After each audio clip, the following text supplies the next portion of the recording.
Assalamualaikum warahmatullahi wabarakatuh. Salam dan bahagia. Selamat berjumpa lagi dengan saya Junaida, CGP Angkatan 7 dari SMA Negeri 1 Batuan Sumeneb di aksi nyata modul 1.4 tentang budaya positif. Dalam budaya positif ada 6 elemen penting. Yang pertama yaitu disiplin positif dan nilai-nilai kebajikan universal. Yang kedua, teori motivasi, hukuman dan penghargaan. 3, keyakinan kelas. 4, kebutuhan dasar manusia. 5 posisi kontrol. Dan yang keenam adalah segitiga restitusi. Disiplin positif adalah modal dasar untuk menciptakan budaya positif. Disiplin positif itu adalah disiplin yang muncul dari diri sendiri secara intrinsik berdasarkan nilai-nilai kebajikan yang diakui oleh semua orang. Untuk pelajar Indonesia minimal bisa menggunakan profil pelajar Pancasila. Peraturan itu muncul dari luar seseorang, sehingga untuk melaksanakannya perlu kesadaran diri yang tinggi. Namun, keyakinan kelas itu adalah keyakinan universal, di mana setiap individu yakin bahwa itu adalah sesuatu yang benar. Sehingga untuk melakukannya, insya Allah itu akan bisa muncul dari dorongan dalam diri kita sendiri. Manusia dalam melakukan sesuatu tentu karena untuk memenuhi kebutuhan dasarnya. Ada 5 kebutuhan dasar manusia, yaitu kebutuhan untuk bertahan hidup, kasih sayang dan rasa diterima, kesenangan, penguasaan, dan kebebasan. Saat kita menjadi orang tua atau guru, kita akan menempati 5 posisi kontrol, yaitu 1, penghukum, 2, pembuat merasa bersalah, 3, teman, 4, pemantau, dan 5 adalah manajer. Untuk 4 yang pertama itu membuat anak-anak kita termotivasi untuk melakukan sesuatu dari luar. Tetapi untuk yang posisi manajer ini akan membuat anak-anak kita itu berkolaborasi dan juga bisa melakukan sesuatu karena dorongan dari dalam diri mereka sendiri. Ada hukuman, ada penghargaan, ada konsekuensi, dan juga ada restitusi. Restitusi inilah yang diharapkan untuk dikembangkan sehingga menjadi budaya positif. Apa sih restitusi itu? Restitusi adalah proses menciptakan kondisi bagi murid agar mereka memperbaiki kesalahan mereka, bisa kembali pada kelompok mereka dengan karakter yang lebih kuat. Restitusi juga merupakan proses kolaboratif yang mengajarkan murid untuk mencari solusi atas masalahnya sendiri.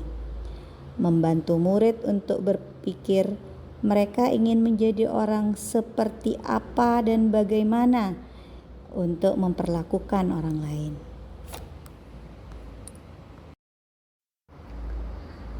Untuk menciptakan budaya positif, pendidik perlu untuk belajar dan mempraktekkan segitiga restitusi.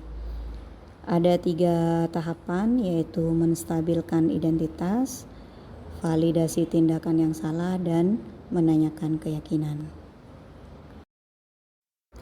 Beberapa dokumentasi budaya positif aksi nyata yang saya lakukan di sekolah, diantaranya yaitu pada siswa saya di kelas 11 MIPA 2, di mana saya menjadi wali kelas di sana. Mereka bergotong royong menanam bunga di pagar atas depan kelas mereka karena mereka tidak kebagian lahan untuk taman. Mereka menanam di botol-botol air bekas dan digunakan selang kecil serta tandon dari galon untuk menyediakan air untuk penyiraman.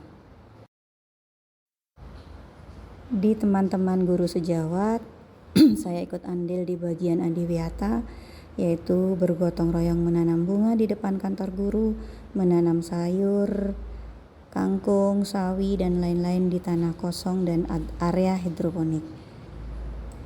Ketika panen juga melibatkan diri untuk memanen dan juga menjual serta membeli hasil kebun.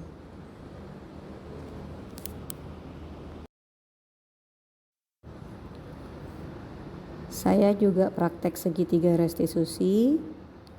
Yang pertama, karena ada anak yang tidak mengumpulkan tugas tepat waktu. Kemudian yang kedua, ada anak yang tidak pamit keluar dari kelas. Semua yang saya paparkan mulai dari awal sampai akhir, kemudian semua aksi nyata yang saya lakukan baik di kelas, di teman-teman guru, semua terangkum dalam diseminasi budaya positif di rumah dan di sekolah yang dilaksanakan pada hari Kamis tanggal 2 Februari 2023 seperti pada video berikut ini. Pada tempatnya, baju sudah diletakkan rapi, file-file sudah diletakkan rapi. Jadi ketika misalnya suatu ketika itu ada tiba-tiba dapat kabar ada lowongan pekerjaan misalnya ya, atau ada kenaikan pangkat misalnya di perusahaan besar yang menjanjikan gaji yang sangat besar, tapi tiba-tiba itu 25 menit lagi atau 30 menit lagi harus presentasi, harus nyiapkan ini itu. Jadi kalau sudah punya kebiasaan yang baik, itu tidak akan tak kira apeluan, tak kira cusmosan untuk mempersiapkan. Jadi sudah menjadi karakter, oh saya mau berangkat harus nyiapkan file ini, sudah langsung nyari di laptopnya, sudah rapi, sudah biasa rapi. Kemudian oh saya membutuhkan keterangan pengalaman kerja, sudah ngambil di lemari file, sudah rapi. Kemudian mau sisiran sudah cepat, mau apa saja sudah enak. Jadi tidak akan terburu-buru. Tapi kalau misalnya belum biasa merapikan itu, suruh nyari file, suruh nyari ini, mungkin tidak akan bisa, tidak akan nutut untuk waktu yang singkat itu. Jadi di sini diharapkan seperti itu. Jadi misalnya ada peluang-peluang yang baik, kita sudah membiasakan hal-hal yang baik. Jadi segenting apapun, sepanik apapun yang keluar adalah yang baik-baik dan nasib baik yang akan muncul. Gitu ya, yang akan muncul. Mungkin juga apa ya? Bisa dibiasakan juga ya, misalkan hidup ini kan juga banyak permasalahan ya, banyak permasalahan. Kalau kita sudah biasa setiap pagi misalnya alhamdulillah bersyukur gitu ya, hari ini masih diberi kesempatan untuk berbuat baik. Semoga semuanya lancar, semoga semuanya baik, semoga mudah untuk bisa menyelesaikan apapun yang terjadi hari ini. Insya Allah mau sepanik apapun yang keluar yang baik-baik, tenang, kemudian mungkin bisa menyelesaikan juga ya. Jadi tidak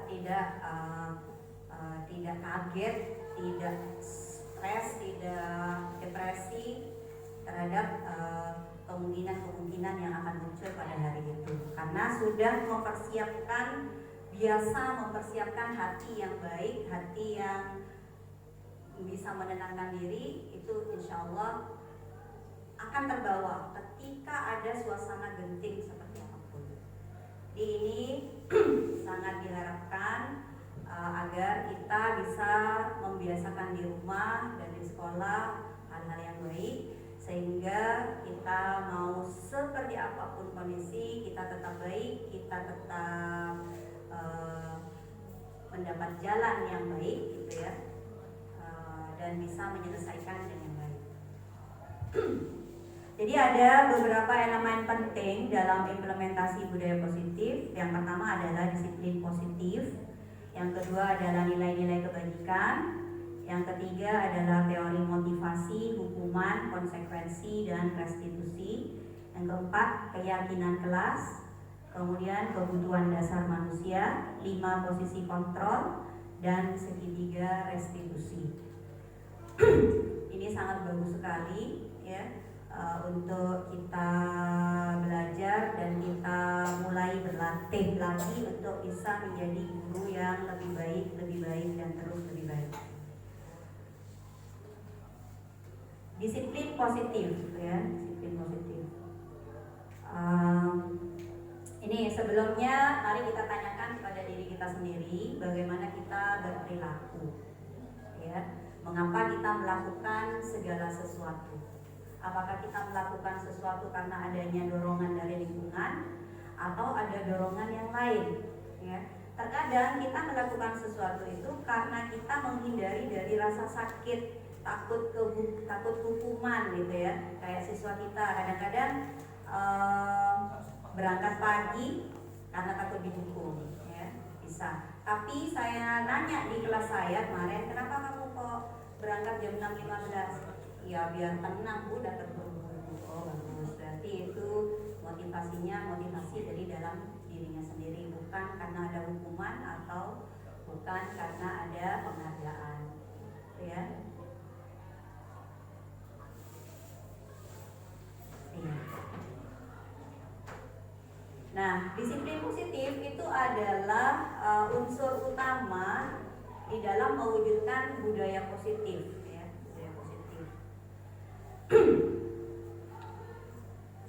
Jadi biasanya kalau kita bicara tentang disiplin itu kita selalu mengaitkan dengan tata tertib, gitu ya. Kemudian dihubungkan dengan hukuman, gitu ya, kadang-kadang. Kemudian Padahal ya salah satu alternatif terakhir itu ya bisa tidak menggunakan hukuman sekalipun, gitu ya. Bisa.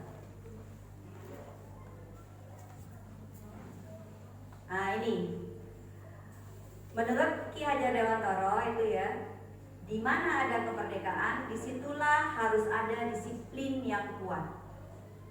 Sungguh pun disiplin itu bersifat self-disiplin, yaitu kita sendiri yang mewajibkan kita dengan sekeras-kerasnya, tetapi itu sama saja. Sebab jikalau kita tidak cakap melakukan self-disiplin, maka wajiblah penguasa lain mendisiplinkan diri kita. Ya mungkin kayak anak-anak kita di sini ya, mungkin mereka tidak bisa mendisiplinkan diri mereka sendiri, sehingga tatib dan bagian kesiswaan ataupun guru yang harus mendisiplinkan mereka.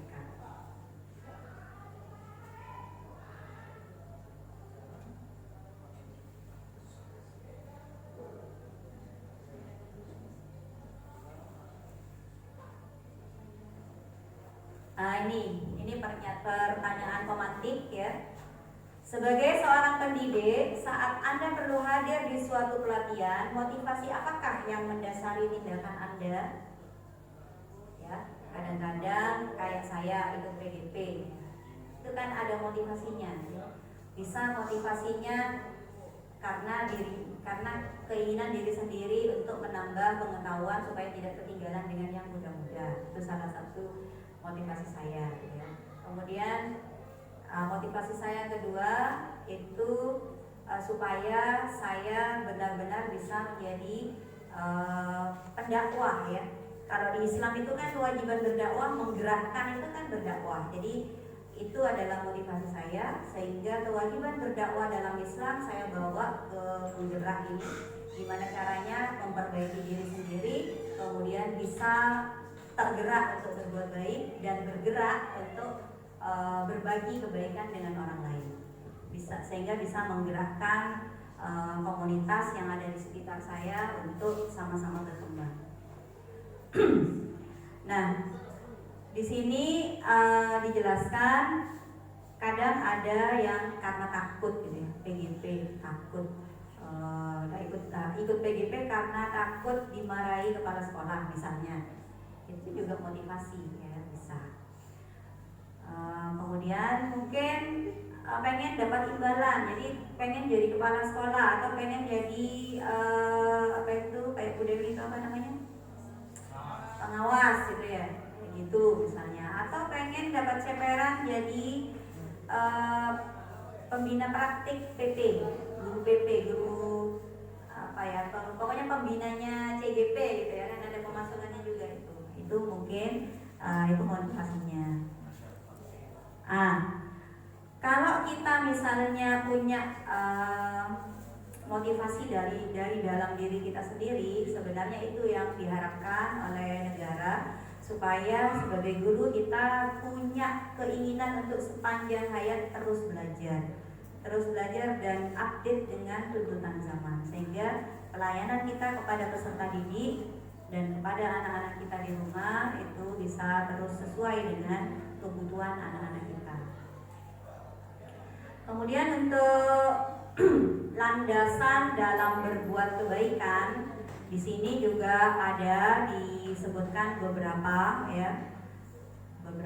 Yang pertama, kalau yang dari khasnya PGP itu profil pelajar Pancasila, seperti video yang saya setel tadi, itu yang diharapkan oleh pemerintah supaya ada dalam pelajar itu profil Pancasila gitu ya.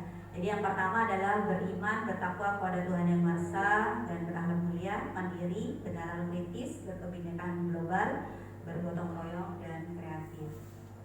Ya, jadi ada 6 hal. Jadi 6 hal ini diharapkan anak-anak itu mengerjakan sesuatu bukan karena takut dihukum, bukan karena ingin diberi hadiah, tapi berdasarkan nilai kebajikan ini.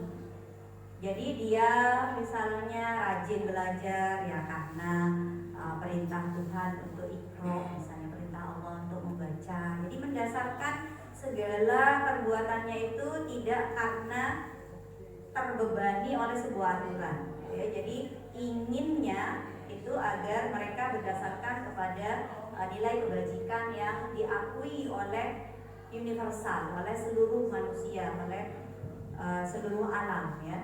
Jadi mengerjakan tugas ya karena dengan sportif misalnya, jadi karena ingin mandiri, jadi karena ingin menjadi sosok yang mandiri.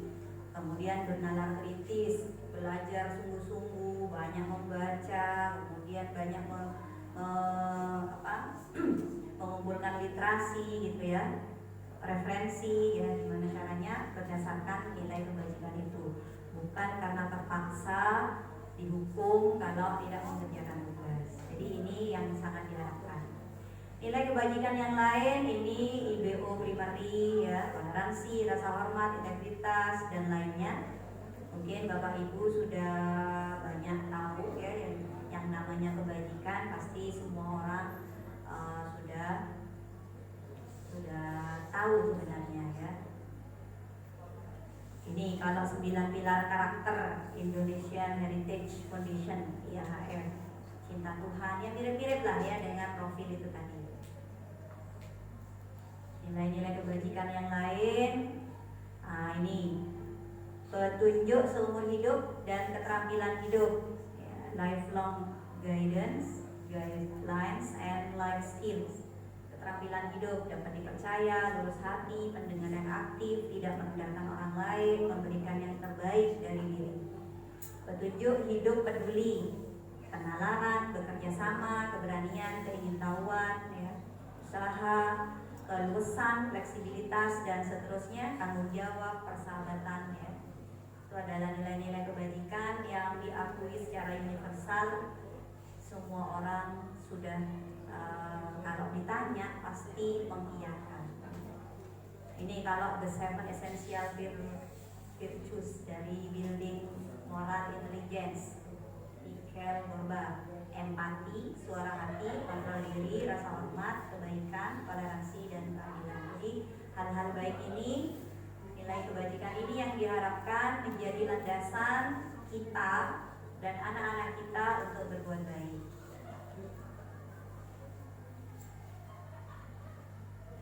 Nah, ini adalah teori motivasi, hukuman, konsekuensi dan restitusi.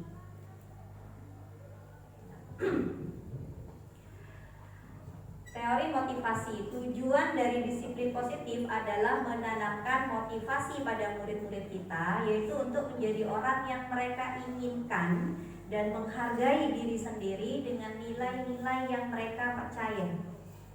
Jadi mereka berdisiplin bukan karena takut hukuman, bukan karena ingin dikasih hadiah, bukan karena orang lain, tapi karena mereka ingin menjadi seseorang yang dia percaya bahwa itu akan menjadi hal baik di masa depan, ya.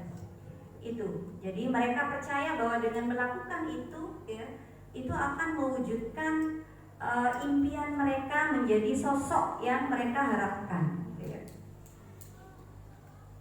Jadi kalau sudah anak punya motivasi berbuat itu dari dalam seperti ini, itu akan panjang, akan berdampak panjang.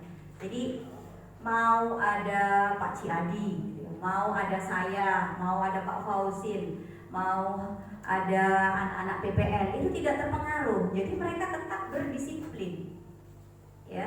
Jadi ini yang ingin kita bentuk ke depan, ya, agar kita sendiri juga pun punya motivasi internal, intrinsik. Jadi melakukan kebaikan bukan karena pimpinan, bukan karena teman, bukan karena apalah gitu ya, tapi memang karena kita ingin menjadi sosok yang diakui secara universal itu adalah baik, gitu. Jadi mereka akan tetap berperilaku baik dan berlandaskan nilai-nilai kebaikan karena mereka ingin menjadi orang yang menjunjung tinggi nilai-nilai yang mereka hargai.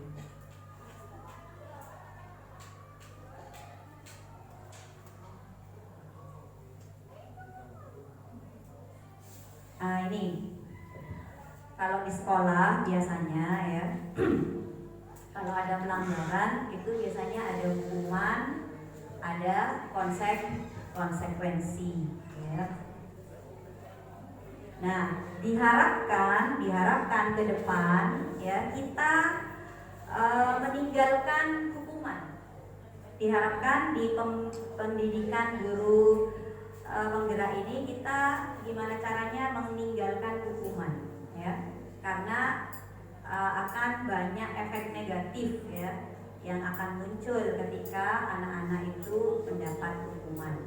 Mungkin dalam jangka pendek bisa menyelesaikan masalah kita, ya. Hukuman itu untuk jangka pendek bisa. Tapi ketika mereka merasa tidak diawasi, ya,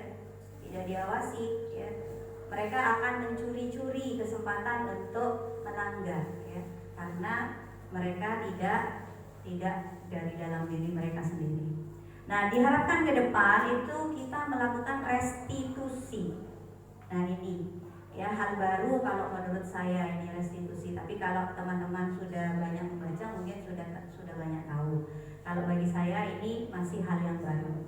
Restitusi itu adalah proses menciptakan kondisi bagi murid untuk memperbaiki kesalahan mereka sehingga mereka bisa kembali pada kelompok mereka dengan karakter yang lebih kuat, ya.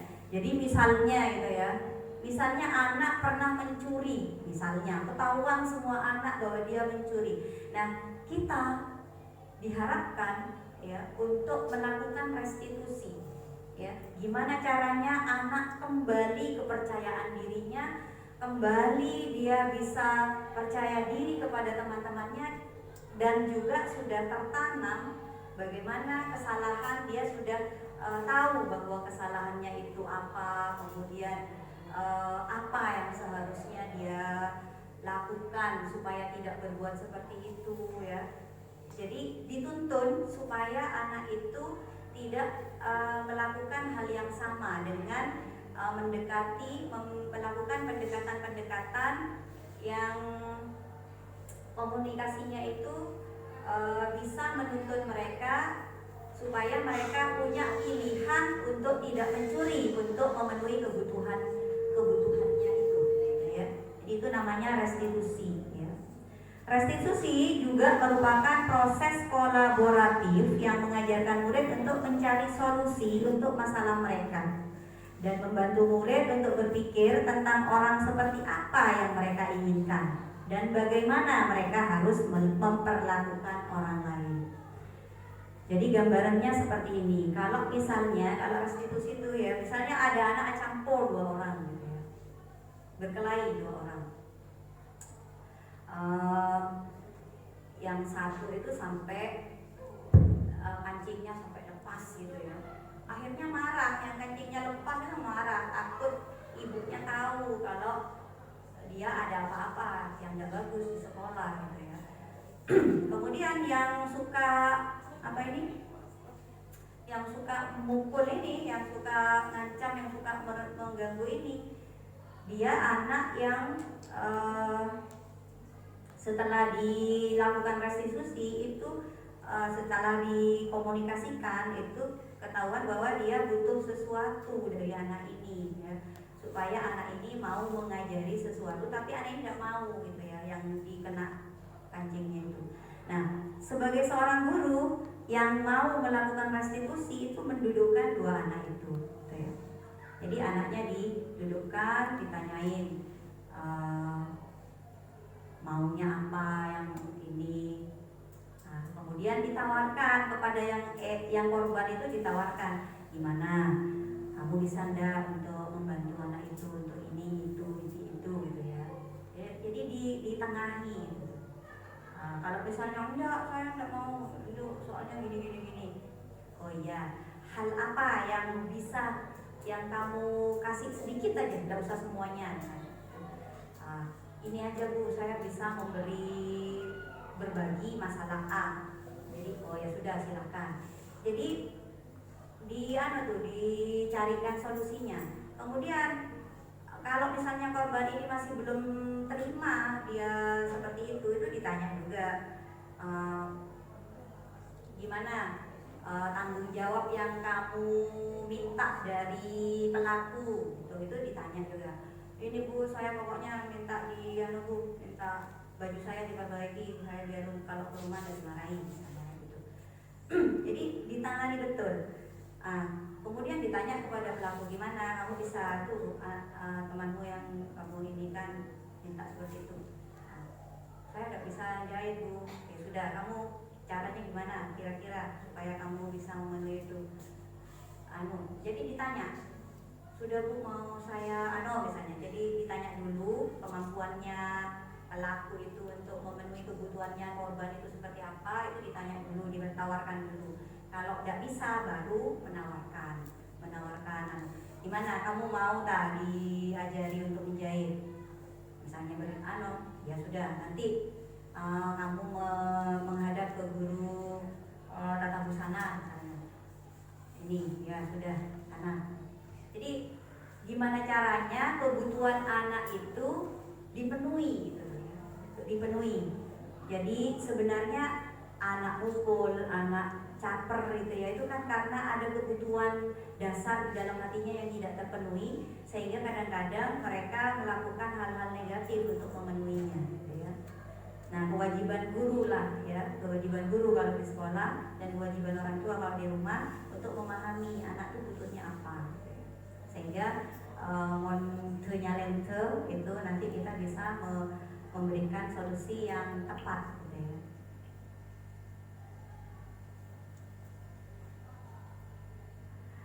Nah ini kalau di materi PGP itu hukuman itu merupakan identitas gagal ya, identitas gagal. Kalau identitas sukses itu disiplin yang sebenarnya itu adalah konsekuensi dan restitusi. Nah ini ya, jadi hukuman itu kan pasti menyakitkan ya, kemudian tidak nyaman ya. Kemudian korban itu akan mendapatkan keadilan, murid itu biasanya tersakiti gitu ya. Perilakunya pasif ya, dan agresifnya meningkat. Kalau konsekuensi biasanya sudah disepakati gitu ya, sudah disepakati. antara guru dan murid itu sudah sepakat. Misalnya kalau kamu terlambat 10 menit paling banyak, kamu tidak boleh masuk misalnya. Kamu harus ini, harus itu. Jadi sudah ada ininya, ada kesepakatan. Jadi tidak terlalu sakit hati kalau misalnya harus melakukan yang tidak enak. Gitu ya. Kalau restitusi seperti tadi itu biasanya tidak menyakitkan, ya.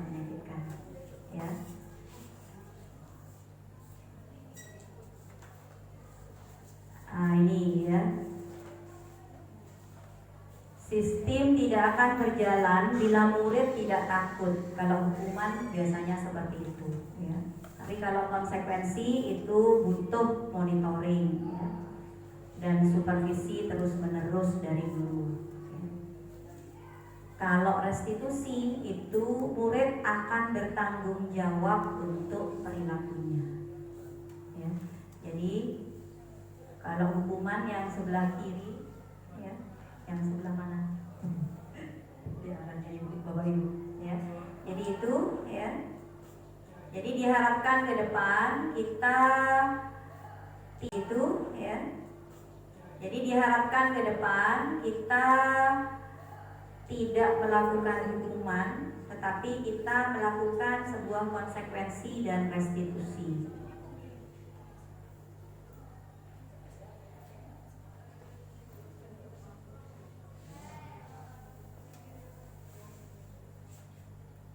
Nah ini akibat yang mungkin akan muncul kalau hukuman itu terus diberlakukan, ya. Mendorong untuk menyakitkan diri. Konsep diri mereka itu akan buruk, gitu ya. Oh, aku dihukum karena aku terlambat. Oh, aku dihukum karena aku tidak mengerjakan PR. Aku tidak disiplin. Jadi negatif semua. Jadi itu akan memperburuk pengakuan diri positif kepada dirinya sendiri, ya. Jadi banyak, ya. Pokoknya kalau hukuman itu menjadikan anak itu hanya disiplin sementara saja, ya, tidak untuk selamanya. Nah ini mungkin bisa dipikirkan, bisa direnungkan. Ini termasuk hukuman apa konsekuensi? Tindakan guru misalnya gini, mencatat 100 kali di dalam buku kalimat saya tidak akan terlambat lagi karena terlambat ke sekolah.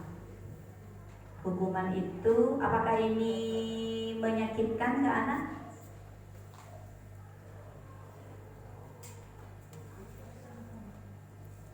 Termasuk hukuman apa termasuk konsekuensi?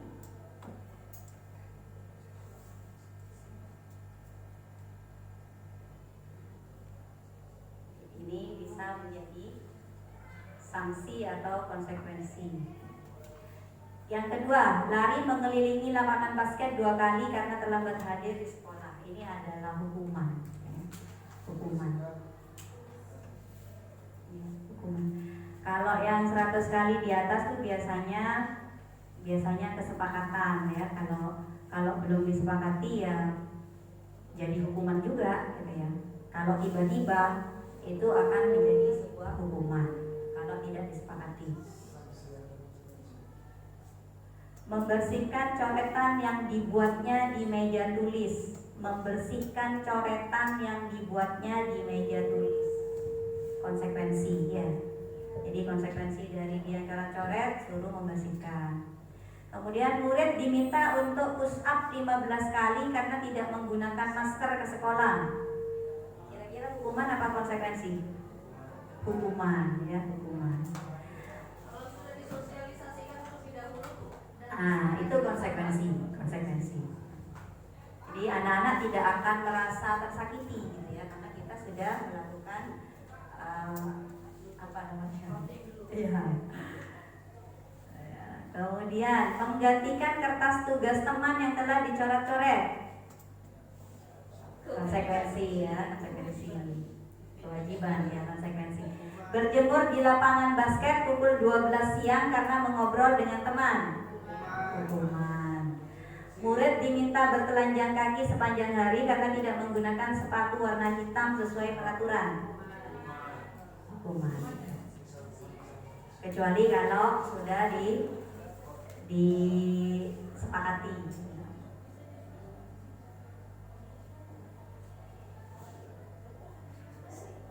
Nah ini berdiri di depan kelas sambil mengangkat kaki satu karena tidak bisa menjawab pertanyaan, itu hukuman ya. Membersihkan tumpahan air di meja karena tersenggol pada saat belajar, konsekuensi. Kehilangan 10 menit jam istirahat untuk mengerjakan tugas karena terlambat datang dan tertinggal pelajaran selama 10 menit, konsekuensi. Duduk di bangku pinggir lapangan pada jam istirahat, tidak diizinkan bermain oleh guru piket karena mencederai teman saat bermain di lapangan. Ini adalah hukuman. Terlambat hadir di pembelajaran daring 15 menit dan diminta untuk tinggal 15 menit sesudah kelas usai. Lari mengelilingi lapangan basket 2 kali karena terlambat 10 menit untuk pelajaran PJOK. Konsekuensi apa hukuman? Tadi ada juga, tapi tidak ada tulisan PJOK ya. Nah, kalau ini karena sesuai dengan pelajarannya, ini tidak menjadi hukuman, menjadi konsekuensi. Karena lari itu bagian dari PJOK. Ya, jadi misalnya Bu Desi bahasa Inggris tidak mengerjakan tugas, disuruh bikin puisi berbahasa Inggris, itu konsekuensi, bukan sebuah hukuman. Ya. Bikin pantun berbahasa Inggris karena Bu Desi pelajaran bahasa Inggris itu adalah sebuah konsekuensi. Jadi bukan hukuman. Tapi kalau saya guru matematika terus dihukum memberi tindakan kamu harus menghafalkan surat Al-Baqarah. Nah, itu hukuman ya. Karena tidak sesuai dengan pelajaran saya ya. Tidak pelajaran saya. Tapi kalau saya misalnya ayo perkalian misalnya, yang cocok dengan pelajaran saya, itu adalah konsekuensi ya. Nah ini mungkin juga masalah keyakinan kelas. Kemarin pada waktu yang angkatan kelima itu kaget-kaget karena belum ada sosialisasi ya. Ini kalau ada juga. Nah ini kenapa sih kok menjadi keyakinan kelas, kesepakatan kelas gitu ya? Kenapa kok bukan peraturan kelas gitu ya? Kenapa?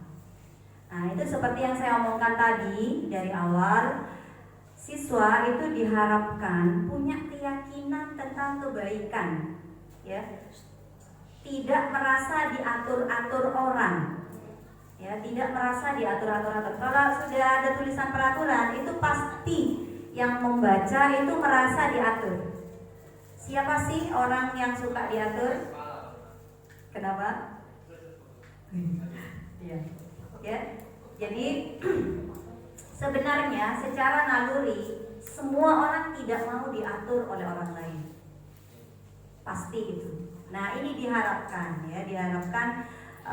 di PGP ini gimana caranya kita bisa membentuk dari dalam hati mereka ya, bahwa keyakinan tadi yang merupakan nilai-nilai kebajikan itu yang harus masuk dalam hati mereka, menjadi sebuah keyakinan yang harus mereka lakukan ya. Jadi bukan karena diatur oleh sekolah ya.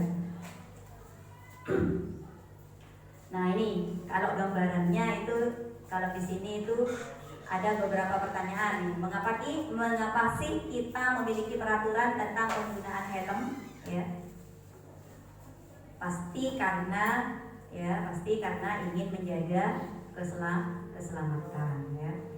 Akan berbeda orang yang pakai helmnya karena takut ditilang dengan karena ingin selamat, pasti beda. Pasti berbeda. Ya. Kalau pengen selamat, mau ada di manapun,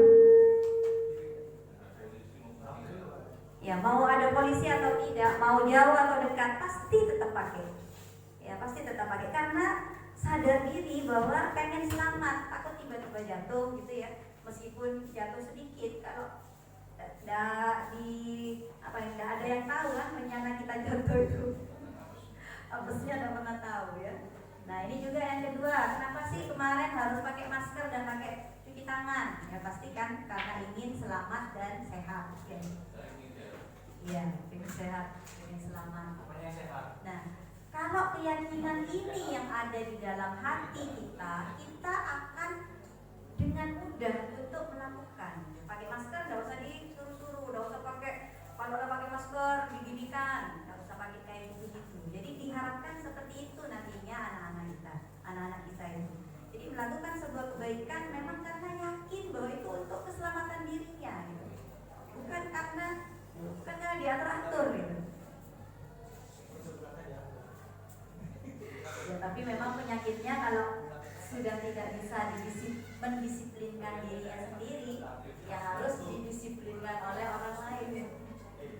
Nah, itu terakhir ya, pilihan terakhir untuk memaksa orang untuk berdisiplin itu pilihan terakhir. Tapi untuk pembiasaan itu harus pada mengingatkan keyakinan. Ayo, kenapa kamu misalnya kok tidak mengumpulkan tugas pada waktunya? Keyakinan kelas apa yang sudah kamu langgar? Nah, jadi itu perlu dikembangkan, dimulai gitu ya. Maaf Bu, saya tidak melakukan keyakinan kelas berupa menghargai diri sendiri dan menghormati orang lain misalnya. Jadi mereka merasa sadar bahwa salah dia ya gitu ya. Tidak marah gitu ya, tidak marah dipanggil, tidak marah di eksekusi, itu tidak marah. Jadi mereka punya kesadaran. Ya ini, jadi keyakinan kelas itu berlandaskan kepada yang tadi, nilai-nilai kebajikan tadi itu ya. Yakin masalah penghormatan kepada diri sendiri ya, disiplin itu kan menghargai diri sendiri, menghormati orang lain.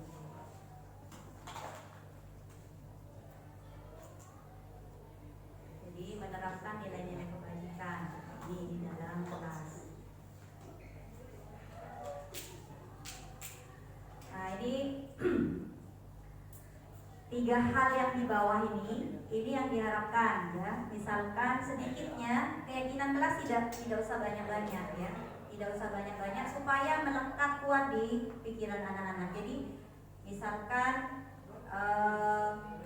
meletakkan barang pada tempatnya gitu ya, itu dimasukkan kepada menghargai diri sendiri, bisa menghargai diri sendiri. Jadi kalau tidak menghargai dirinya sendiri berarti dia tidak akan meletakkan sesuatu di tempatnya, akan dimarahi oleh orang lain, akan tidak disenangi oleh orang lain ya, karena gara-gara dia tidak menghargai dirinya.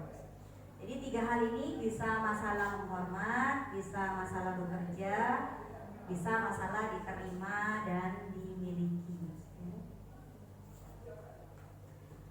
Jadi di kelas itu kita tanamkan gimana caranya mereka yakin bahwa menghormati semua orang dan milik orang lain itu perlu dilakukan. Ya, kemudian masalah bekerja harus ada keyakinan bahwa mengerjakan segala pekerjaan atau mengikuti kegiatan yang telah ditugaskan itu adalah sebuah pekerjaan yang mereka yakini harus dikerjakan meskipun tidak ada hukuman dan lain-lain. Kemudian merasa diterima pada suatu kelompok dan saling peduli satu sama lain gitu. Jadi bisa bekerja sama ya, terus saling peduli ya.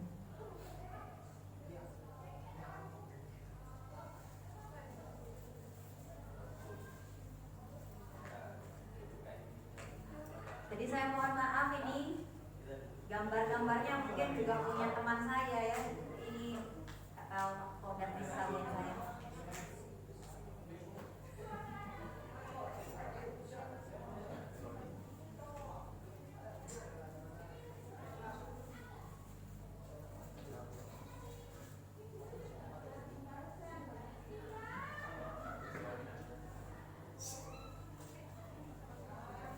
gambar-gambarnya juga punyanya teman-teman. Nah ini ya, tadilah sudah menghargai orang lain, menghargai diri sendiri ya, bekerja dengan sungguh-sungguh ya, bersemangat, kemudian bekerja sama, peduli ya. Nah ini kebutuhan dasar manusia. 5 kebutuhan dasar manusia menurut Dr. William Glasser dalam Choice Theory. Kebutuhan untuk bertahan hidup, butuh kasih sayang dan rasa diterima, butuh kesenangan, butuh penguasaan, butuh kebebasan. Kayak Excel itu sebenarnya ya, itu butuh penguasaan, punya kebutuhan untuk menguasai. Nah, kalau kita sudah mengerti gitu ya, kita akan mengarahkan ke hal-hal yang baik. Misalkan kayak kemarin Pak Adi, dia diminta untuk menjadi apa itu? Namanya kalau penyemangat itu apa namanya? Iya, pemimpinnya untuk anak yel pada waktu supporter yang memimpin teman-temannya. Jadi diarahkan sesuai dengan kebutuhan mereka ya. Jadi jangan sampai karena mungkin pada waktu pelajaran matematika itu sering tidak mengerjakan PR terus kemampuan dia di dalam hal lain disepelekan, jangan sampai seperti itu. Jadi kita harus memunculkan, mengarahkan, menyalurkan kebutuhan anak-anak kita. Jadi kalau misalnya misalnya di sekolah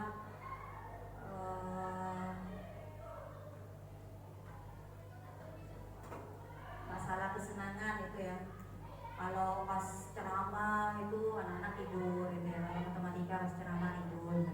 Nah tapi ketika saya kasih kuis, kasih game itu senang gitu, itu berarti mereka butuh ada kesenangan gitu. Kita harus paham bahwa anak-anak kita itu butuh yang enjoy, yang senang-senang. Jadi jangan semena-mena lah, karena kita orang tua gitu ya, maunya cepet ngerti mereka, cepet selesai target ya, sehingga kita mengesampingkan kesenangan anak-anak.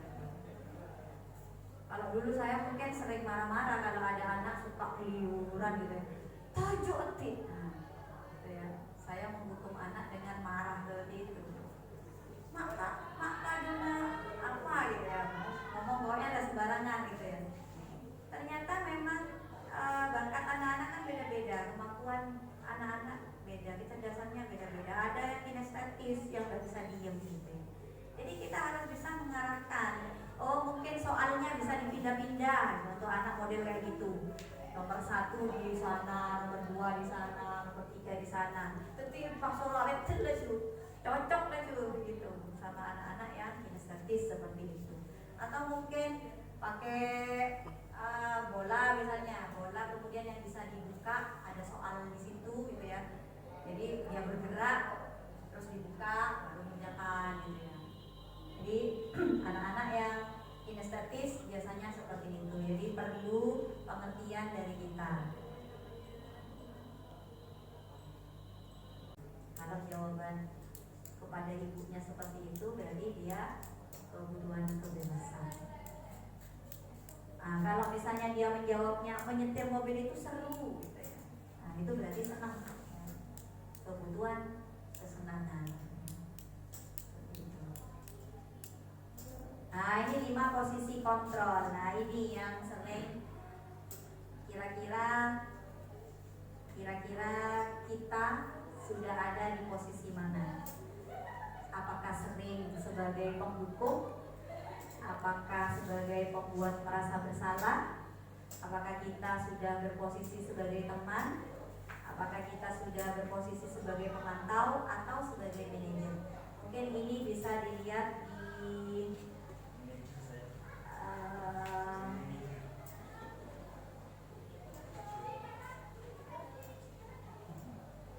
mana tadi ya?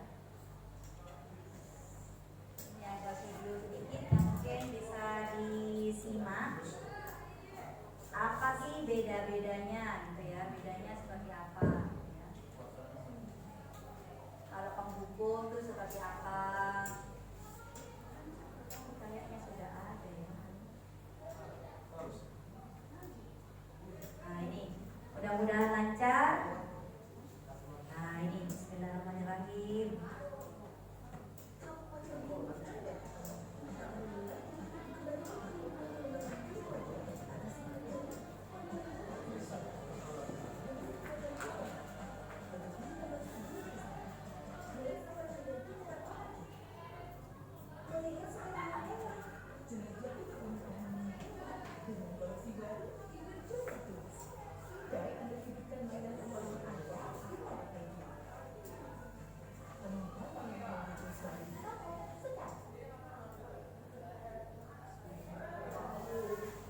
Nah ini 5 posisi kontrol.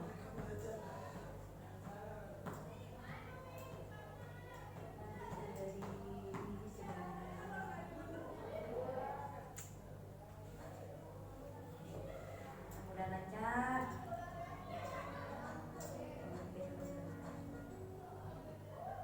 Salam bahagia Ibu dan Bapak Guru hebat.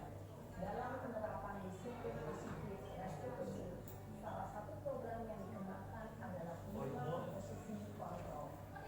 Minimal posisi kontrol dalam restitusi adalah proses perjalanan seorang pendidik agar dapat mengenali dirinya. Pada video kali ini, kita akan membahas tentang minimal posisi kontrol yang dikembangkan oleh Diane Dawson dan contoh adalah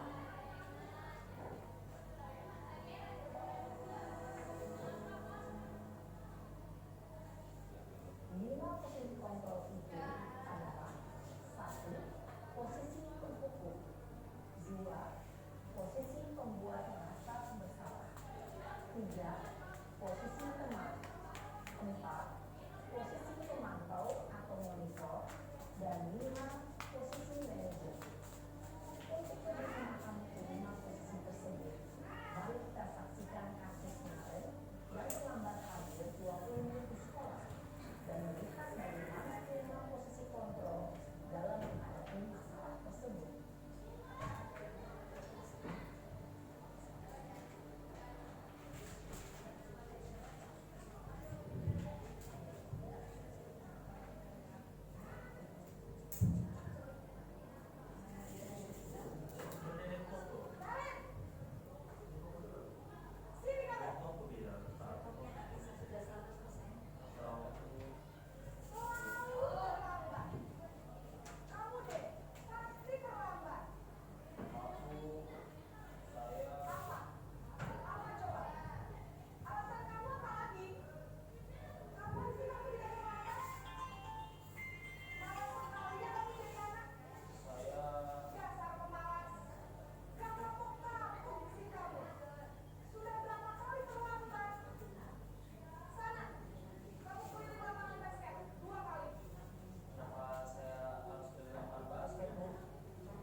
Posisi penghukum biasanya berbicara dengan nada tinggi, menghadap, menunjuk-nunjuk, menyakiti, dan menyindir. Hukuman bisa berupa fisik maupun psikis.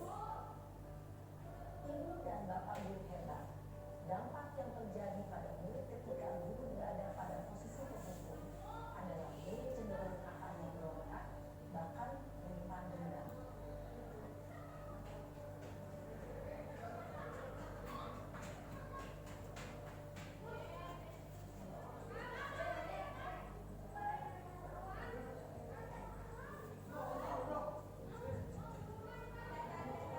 Ini yang kedua, membuat merasa bersalah.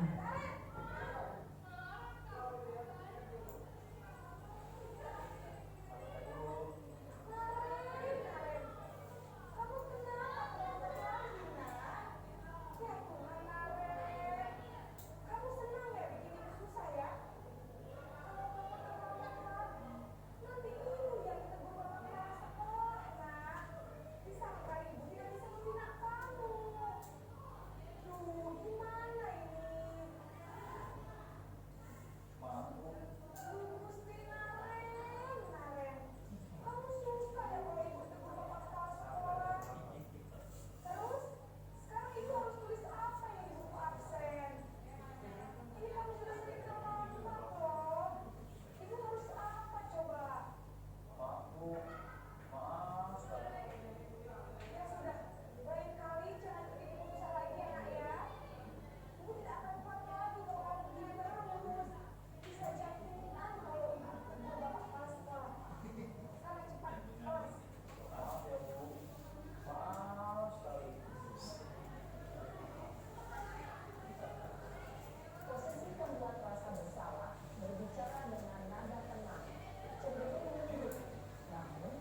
bersuara ramah, akrab, cenderung bersenda gurau untuk menjaga suasana tetap santai.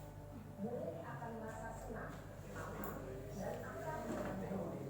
Identitas yang tercipta adalah identitas sukses akademik. Namun, perlu diingat, karena ini masih dorongan eksternal, maka ada faktor ketergantungan dari murid kepada orang lain.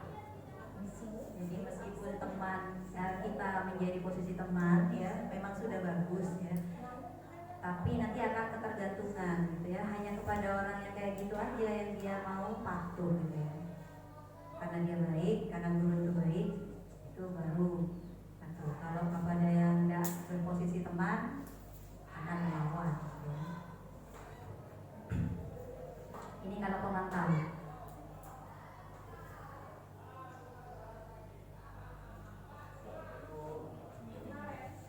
Apa peraturan sekolah kita tentang jam berapa kita harus masuk sekolah, Nak? Kita harus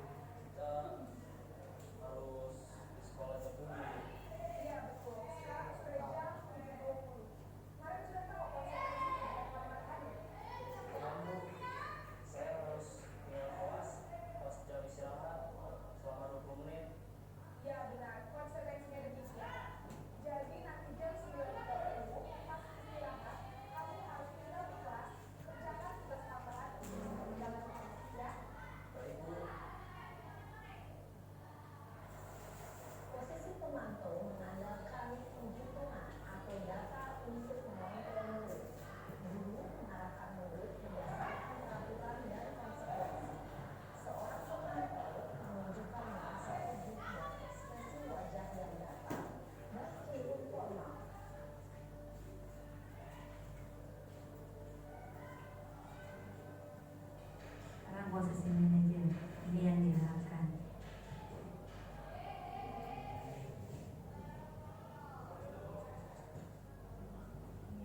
pembuat merasa bersalah itu kayak tadi kita memaksa kepada anak gimana caranya dia berpikir bahwa dia bersalah gitu ya, dia negatif, jadi tidak ada pesan positif kepada diri mereka yang tersisa gitu ya, kalau kita selalu membuat mereka merasa bersalah. Kemudian kalau apa tadi yang ketiga, teman gitu ya, kalau teman santai gitu ya, ke anak-anak itu santai, bisa baur, bisa mengerti anak-anak gitu ya.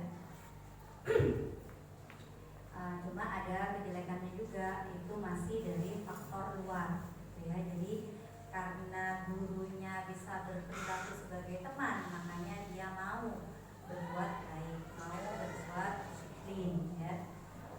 Kalau misalnya gurunya tidak berperilaku sebagai teman ya, dia belum tentu dia mau mengerjakan kebaikan itu.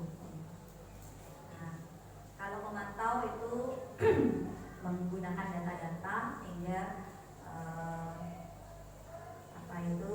konsekuensi itu diingatkan ya, apa yang seharusnya dilakukan itu diingatkan, pokoknya diingatkan gitu ya, diingatkan terus, gurunya yang aktif mengingatkan ya. Nah, sehingga kalau misalnya tidak diingatkan, belum tentu dia itu bisa tetap baik gitu ya. Jadi diharapkan bisa menjadi manajer ya. Jadi kita menanyakan, kemudian kita solusinya bagaimana juga ditawarkan ke anak-anak gitu ya, sehingga anak-anak merasa dihargai, merasa didengarkan omongannya, bukan hanya suruh mendengarkan terus ya. Kemudian anak-anak dilatih untuk berbicara ya. Jadi tidak cuma pinter, anaknya tidak cuma pinter misalnya matematika pokoknya nilainya bagus bisa kerjakan gitu ya, tapi di dalam ketika kita sebagai manajer, kita akan melatih anak itu tidak sekedar pintar menulis, tapi juga pintar berkata-kata dan pintar berargumen gitu ya. Jadi itu melatih semua kecerdasan anak ya. Dan kita tidak menjustis anak itu jelek gitu ya. Jadi ketika menjadi manajer itu kita berposisi sebagai orang yang memahami kesalahannya, kemudian tapi tetap memberi stimulus bagaimana caranya mereka memperbaiki dengan cara mereka sendiri ya. Jadi diharapkan mereka punya kemampuan untuk berbicara, mengutarakan pendapatnya sendiri, menyelesaikan masalahnya sendiri, sehingga terbiasa bisa menyelesaikan.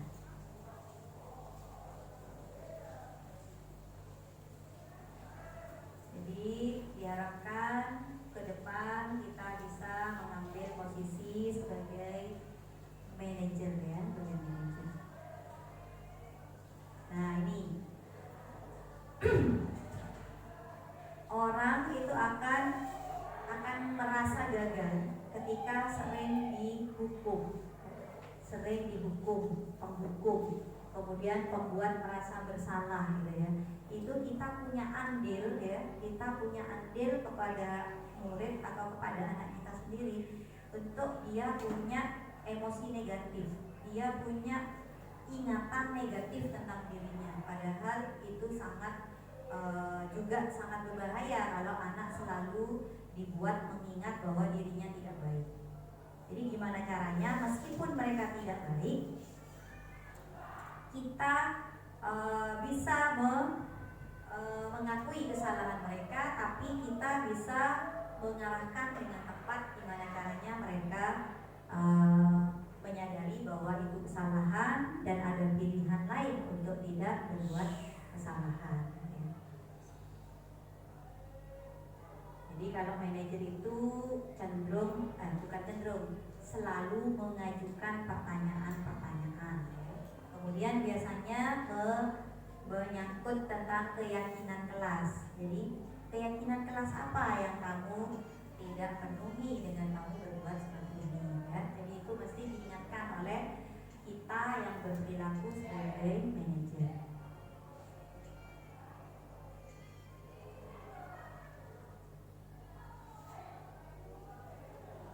Jadi intinya, mari kita banyak membaca, banyak belajar lagi, supaya kita punya segudang solusi ketika kita menemui perilaku-perilaku yang mungkin melanggar dari anak-anak kita maupun peserta didik kita, gitu ya. Jadi tanpa kita belajar, kita akan hanya tergantung kepada watak kita sendiri. Kalau watak kita itu memang suka menghukum, maka kita akan terus menghukum.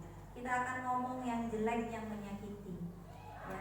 Kalau kita tidak mau belajar, ya. Tapi kalau kita mau belajar, insya Allah akan terbentuk perilaku sebagai pendidik, baik di rumah maupun di sekolah, yang akan memberikan solusi, ya, kepada masalah-masalah anak kita, ya. Nah, ada istilah dunia berkualitas, ya. Ada istilah dunia berkualitas. Dunia berkualitas Anda adalah tempat khusus dalam pikiran Anda, tempat Anda menyimpan gambaran representasi dari semua yang Anda inginkan. Bisa berisi tentang orang-orang yang Anda inginkan, bisa berisi tentang hal-hal dan apa saja yang terbaik dalam hidup Anda dan membuat Anda merasa bahagia dan terpenuhi kebutuhan dasar Anda. Jadi di dalam pikiran kita itu ada dunia berkualitas menurut Dr. William Glasser, ya. Jadi semacam album foto. Jadi ingatan-ingatan yang baik itu di dalam pikiran kita, ya, seperti album foto yang bisa kita buka-buka gitu loh. Oh, ini loh orang yang sangat saya sayangi. Ini loh orang yang sangat saya harapkan kebaikannya. Ini loh cita-cita yang ingin saya wujudkan, gitu ya. Seperti ini loh orang yang ingin saya menjadi di masa depan, gitu ya. Jadi kebaikan-kebaikan itu adalah dunia berkualitas dalam pikiran kita, ya. Nah, isinya itu tidak akan terlalu banyak, ya. Hanya akan terdiri dari beberapa hal saja yang sangat signifikan dan benar-benar terbaik dalam hidup kita, ya. Jadi tidak akan banyak isinya, ya. Jadi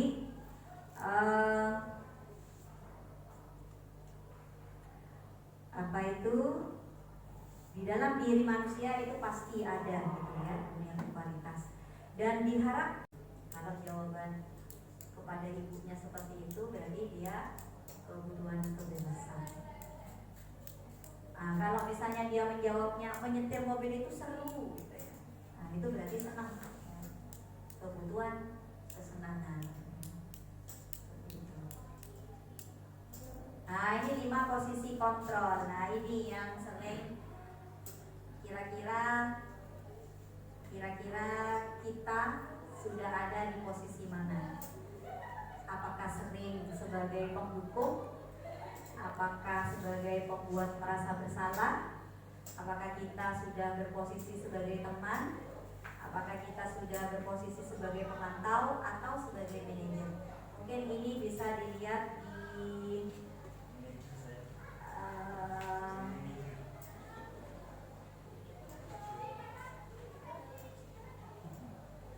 mana tadi, ya?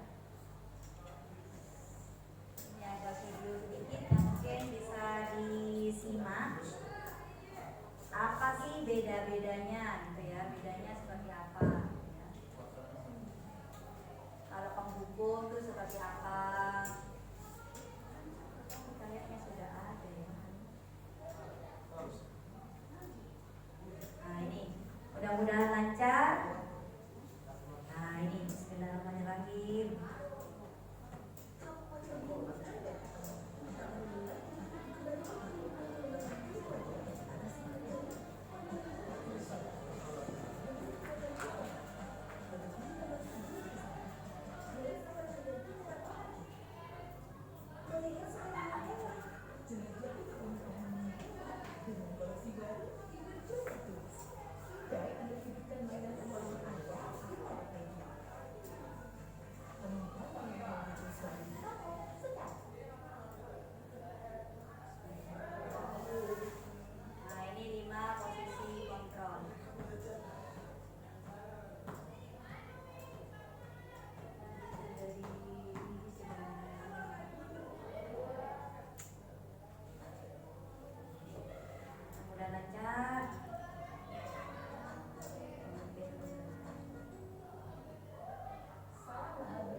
3.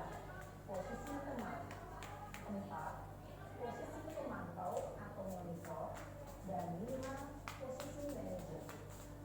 Untuk lebih memahami kelima posisi tersebut, mari kita saksikan kasus kemarin yang terlambat hadir 20 menit di sekolah dan melihat bagaimana kelima posisi kontrol dalam menghadapi masalah tersebut.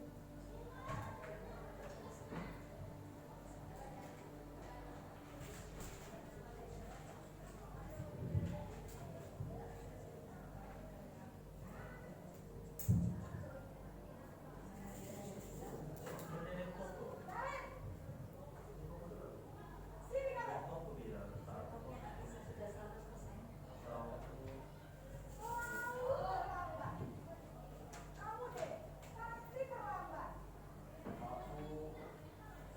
Apa? Apa coba? Alasan kamu apa lagi? Kapan sih kamu tidak terlambat? Malas sekali ya kamu jadi anak. Dasar pemalas. Gak kapok-kapok sih kamu. Sudah berapa kali terlambat? Sana, kamu keliling lapangan basket 2 kali. Kenapa saya harus beli lapangan basket, Bu? Kenapa? Kamu melawan ibu. Berani-beraninya jawab. Sudah terlambat, masih berani jawab pula. Sekarang, keliling lapangan basket 5 kali sekalian. Biar kapok. Cepat. Pergi sana ke lapangan basket. Posisi penghukum biasanya berbicara dengan nada tinggi, menghardik, menunjuk-nunjuk, menyakiti, dan menyindir. Hukuman bisa berupa fisik maupun psikis. Ibu dan bapak guru hebat. Dampak yang terjadi pada murid ketika guru berada pada posisi penghukum adalah murid cenderung akan memberontak, bahkan menyimpan dendam.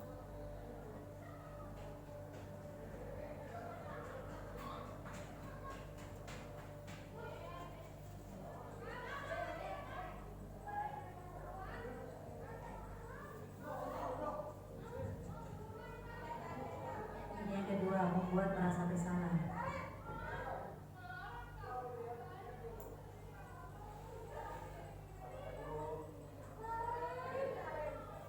Kamu kenapa terlambat lagi, nak?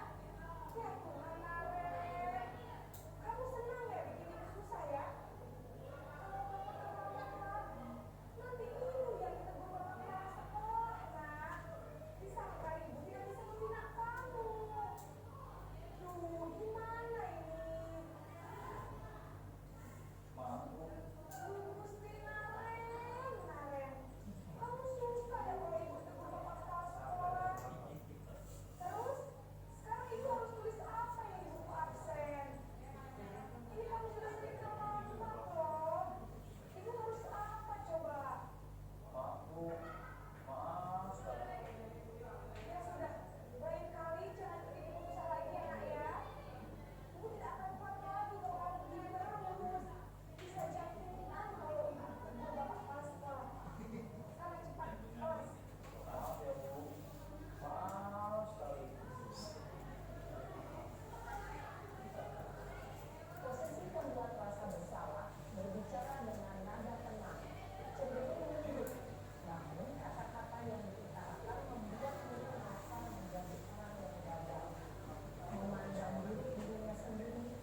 hanya kepada orang yang kayak gitu aja yang dia mau patuh gitu ya.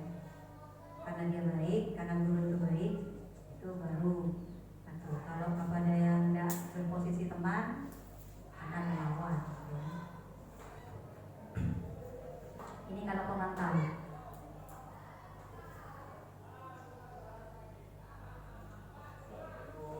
Kemarin, apa peraturan sekolah kita tentang jam berapa kita harus masuk sekolah, Nak? Kita harus di sekolah jam 7. Iya betul, sekarang sudah jam 7.20. Kemarin sudah tahu konsekuensinya dan selamat hari. Lalu saya harus tinggal kelas pas jam istirahat selama 20 menit. Ya benar, konsekuensinya demikian. Jadi nanti jam 9.30 pas istirahat, kamu harus tinggal di kelas, kerjakan tugas tambahan untuk perjalanan ya. Baik Bu. Posisi pemantau mengandalkan penghitungan atau data untuk mengontrol murid. Guru mengarahkan murid berdasarkan peraturan dan konsekuensi. Seorang pemantau menunjukkan bahasa tubuh dan ekspresi wajah yang datar dan cenderung formal.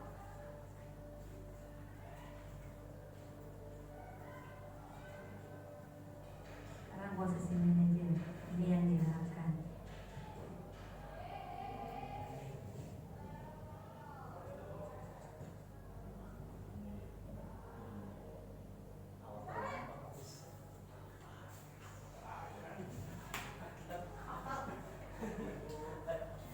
Selamat pagi Maren. Maaf Bu, saya terlambat. Ya, sekolah masuknya jam 7, sekarang sudah jam 7.20. Jadi sekarang bagaimana ini Maren? Maaf Bu, saya lupa setel alarm saya semalam. Baiklah, menurut kamu, keyakinan sekolah yang mana yang perlu kamu tingkatkan? Menghargai diri sendiri dan orang lain mungkin ya Bu. Setuju. Jadi, apakah Maren meyakini prinsip saling menghormati tersebut? Iya Bu, saya meyakininya. Apakah Maren bersedia memperbaiki masalah keterlambatan ini? Bersedia Bu. Bagaimana kamu akan memperbaiki masalah keterlambatan ini? Saya akan coba untuk tidak lupa menyetel alarm saya Bu. Baik, kalau Maren lupa menyetel alarm di rumah, ada orang yang kira-kira bisa bantu mengingatkan tidak? Ada Bu, karena saya Kak Emma. Ada lagi selain Kak Emma? Selain Kak Emma, ada ibu saya. Baik, jadi yang mengingatkan adalah Kak Emma dan Nadia. Kira-kira akan mulai alarm kapan Maren? Setelah pulang sekolah akan segera saya lakukan. Baik, jadi Maren akan setel alarm untuk bangun besok pagi dan akan mengingatkan bahwa kakak dan ibu dan Maren. Ada lagi yang mungkin perlu dilakukan Maren? Ada tidak terlambat jauh lagi? Tidak ada Bu. Baik Maren, terima kasih untuk kerjasama kami. Sekarang kami perlu kembali ke kelas privat. Baik Bu, terima kasih. Posisi manajer adalah posisi kontrol yang disarankan untuk membimbing murid memiliki sikap disiplin yang positif, yaitu murid yang mandiri, bertanggung jawab, dan dapat memecahkan masalah. Tujuan dari posisi ini adalah agar murid dapat berefleksi atas tindakannya. Guru akan lebih tulus memberikan pertanyaan-pertanyaan bermakna, sehingga membuat murid dapat belajar dari kesalahannya dan mencari sebuah solusi untuk menyelesaikannya. Ibu dan Bapak guru hebat, setelah mengamati adegan kelima posisi kontrol tadi, kira-kira posisi mana yang paling ideal? Posisi mana yang dapat menunjang motivasi intrinsik murid? Ya, tentu posisi manajer. Posisi ini memang posisi ideal yang ingin dituju setiap pendidik. Ya sudah ya. Pada posisi Sudah terlihat tadi mana yang seharusnya kita lakukan ya.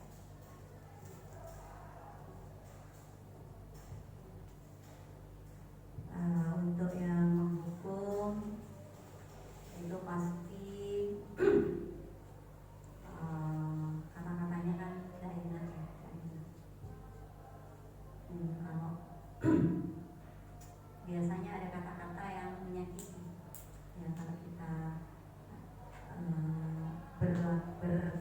sebagai penghukum. Kemudian kalau pembuat merasa bersalah itu kayak tadi kita memaksa kepada anak gimana caranya dia berpikir bahwa dia bersalah gitu ya. Dia negatif. Jadi tidak ada kesan positif kepada diri mereka yang tersisa gitu ya, kalau kita selalu membuat mereka merasa bersalah. Kemudian kalau tadi yang ketiga teman gitu ya, kalau teman santai gitu ya, ke anak-anak itu santai, bisa baur, bisa mengerti anak-anak gitu ya. Cuma ada kejelekannya juga, itu masih dari faktor luar gitu ya. Jadi karena gurunya bisa berperilaku sebagai teman, makanya dia mau berbuat baik, mau berbuat disiplin ya. Kalau misalnya gurunya tidak berperilaku sebagai teman ya, dia belum tentu dia mau mengerjakan kebaikan itu. Nah, kalau memantau itu menggunakan data-data sehingga konsekuensi itu diingatkan ya, apa yang seharusnya dilakukan itu diingatkan, pokoknya diingatkan gitu ya, diingatkan terus, gurunya yang aktif mengingatkan ya. Nah, sehingga kalau misalnya tidak diingatkan, belum tentu dia itu bisa tetap baik gitu ya. Jadi diharapkan bisa menjadi manajer ya. Jadi kita menanyakan, kemudian kita solusinya bagaimana juga ditawarkan ke anak-anak gitu ya, sehingga anak-anak merasa dihargai, merasa didengarkan omongannya, bukan hanya suruh mendengarkan terus ya. Kemudian anak-anak dilatih untuk berbicara gitu ya. Jadi tidak cuma pinter anaknya, tidak cuma pinter misalnya matematika pokoknya nilainya bagus bisa kerjakan gitu ya, tapi di dalam ketika kita sebagai manajer, kita akan melatih anak itu tidak sekedar pintar menulis, tapi juga pintar berkata-kata dan pintar berargumen gitu ya. Jadi itu melatih semua kecerdasan anak ya. Dan kita tidak menjustis anak itu jelek gitu ya. Jadi ketika menjadi manajer itu kita berposisi sebagai orang yang memahami kesalahannya, kemudian tapi tetap memberi stimulus bagaimana caranya mereka memperbaiki dengan cara mereka sendiri ya. Jadi diharapkan mereka punya kemampuan untuk berbicara, mengutarakan pendapatnya sendiri, menyelesaikan masalahnya sendiri, sehingga terbiasa bisa menyelesaikan.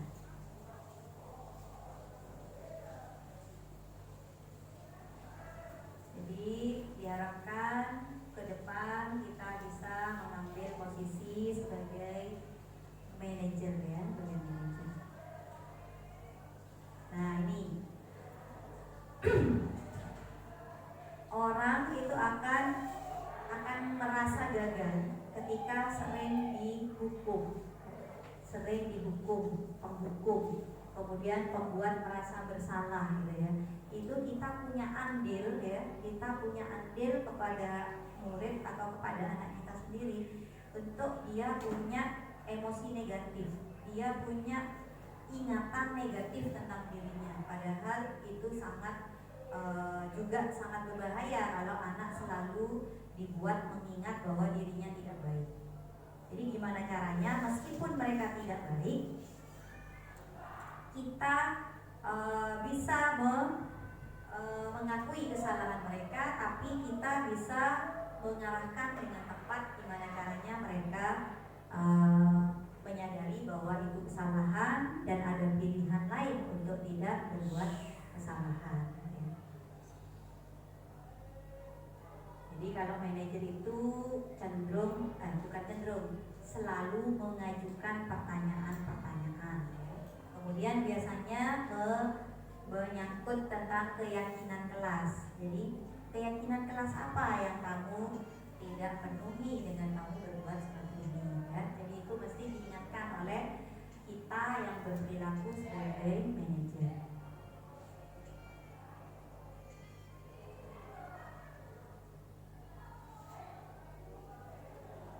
Jadi intinya mari kita banyak membaca, banyak belajar lagi supaya kita punya segudang solusi ketika kita menemui perilaku-perilaku yang mungkin melanggar dari anak-anak kita maupun peserta didik kita, gitu ya. Jadi tanpa kita belajar, kita akan hanya tergantung kepada watak kita sendiri. Kalau watak kita itu memang suka menghukum, maka kita akan terus menghukum. Kita akan ngomong yang jelek, yang menyakiti, ya. Kalau kita tidak mau belajar, ya. Tapi kalau kita mau belajar, insya Allah akan terbentuk perilaku sebagai pendidik, baik di rumah maupun di sekolah, yang akan memberikan solusi, ya, kepada masalah-masalah anak kita, ya. Nah, ada istilah dunia berkualitas, ya. Ada istilah dunia berkualitas. Dunia berkualitas Anda adalah tempat khusus dalam pikiran Anda, tempat Anda menyimpan gambaran representasi dari semua yang Anda inginkan. Bisa berisi tentang orang-orang yang Anda inginkan, bisa berisi tentang hal-hal dan apa saja yang terbaik dalam hidup Anda dan membuat Anda merasa bahagia dan terpenuhi kebutuhan dasar Anda. Jadi di dalam pikiran kita itu ada dunia berkualitas menurut Dr. William Glasser, ya.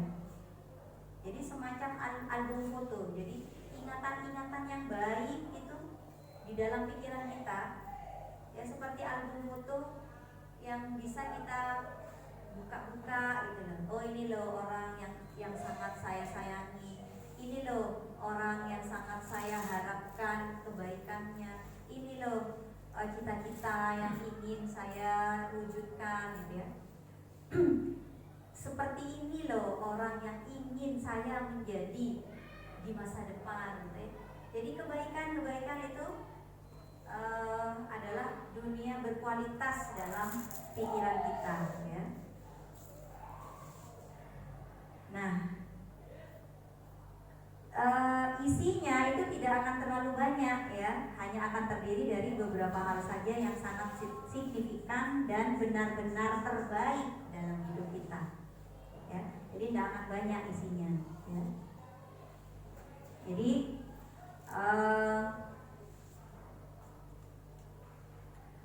apa itu di dalam diri manusia itu pasti ada, gitu ya, dunia berkualitas. Dan diharap dari semua yang dilakukan, apa sih sebenarnya yang harus diperbaiki? Menurut saya ada 3 hal yang perlu diperbaiki, yaitu yang pertama, yang awalnya motivasi itu eksternal, kita harus menjadikan motivasi yang kita lakukan yaitu motivasi internal. Yang kedua, saat kita dulu mungkin sering menjadi penghukum, pembuat merasa bersalah dan pemantau, mungkin kita perlu memperbaiki diri agar kita bisa menjadi posisi manajer. Kemudian yang ketiga, hukuman, penghargaan hendaknya kita ganti dengan konsekuensi dan restitusi. Semua ini agar pendidikan di rumah maupun di sekolah kita berhasil bisa mengantarkan anak-anak kita ke kebahagiaan yang setinggi-tingginya dan keselamatan dunia akhirat, insya Allah. Terima kasih, semoga bermanfaat.